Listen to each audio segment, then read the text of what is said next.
So what is Refresh?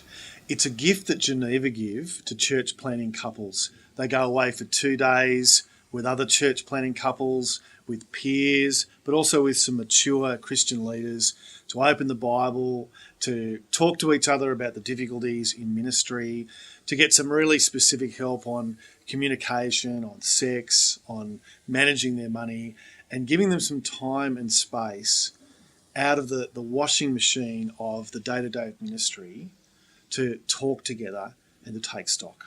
All marriages in ministry are under a whole lot of pressure. You're the model for lots of other people in your congregations. There are all sorts of demands on time. It's an unusual kind of work that means marriages really feel that. But in church planting, there are all sorts of extra stresses on top of that. You don't know if it's going to be financially viable. Usually in a church plant, you've moved to a new place, maybe a new city. You've moved churches. There are new schools for kids. Everything is about this new, and you're doing it all from scratch. For a lot of our guys, they're packing the whole church into their car on a Sunday morning and setting up in a high school hall. All of those things mean that church planting couples, their marriages are often really under pressure.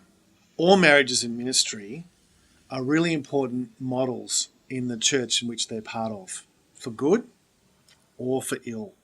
But if you think about it, it's even more important in church plants, where you usually have a higher percentage of new people who are unchurched, coming into the church community.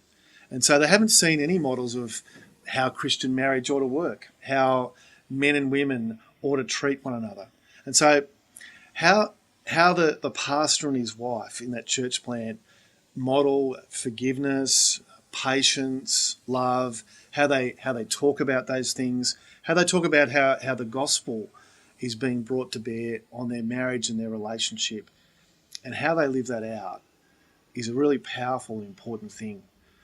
All those things to me tell me that Refresh is a hugely important and strategic ministry.